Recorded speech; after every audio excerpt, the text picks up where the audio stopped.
Superfast news, आवाज जनसामान्यांचा। दारव्हा तालुक्यात स्वर्गीय वसंतराव नाईक, पद्मश्री रामसिंग भानावत, स्वर्गीय सुधाकरराव नाईक स्मृतीनिमित्त वृक्षारोपण संपन्न।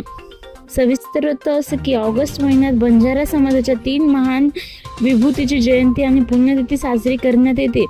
त्याच अनुषंगाने सकल बंजारा सामाजिक कार्य कृती समिती यवतमाळ जिल्ह्याच्या वतीने या त्रिकृतीच्या कार्यास नतमस्तक होऊन त्यांची प्रेरणा तेवत राहावी याच उद्देशाने पद्मश्री रामसिंग भानावत विमुक्त जाती व भटक्या जमाती आश्रमशाळेत वृक्षारोपण करून या विभूतींना आदरांजली वाहण्यात आली। कार्यक्रमाची सुरुवात स्वर्गीय वसंतराव नाईक, पद्मश्री रामसिंग भानावत, स्वर्गीय सुधाकरराव नाईक यांच्या प्रतिमेचे पूजन करून दीप प्रज्वलन करण्यात आले।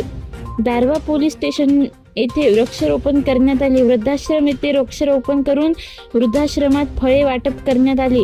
त्या प्रसंगी श्री प्रवीण पवार नागपूर, जयसिंग राठोड आर्नी, सुभाष जाधव, श्याम राठोड, रामराव आडे, जिनकर राठोड, निर्मला आडे, शिंपलताई राठोड, पुष्पा राठोड, ममता जाधव, विद्याताई राठोड, रेखाताई डहाणे, रेखा चव्हाण, मुख्याध्यापक शिरभाते मॅडम, तानाजी जाधव, भूषण वाघमारे, सिद्धांत पवार, प्रवीण राठोड, संतोष जाधव, संचालन देवरे मॅडम यांनी केले, तर आभार झोड मॅडम यांनी केले। महाराष्ट्र सुपरफास्ट न्यूजसाठी देवीचंद राठोड, दारव्हा।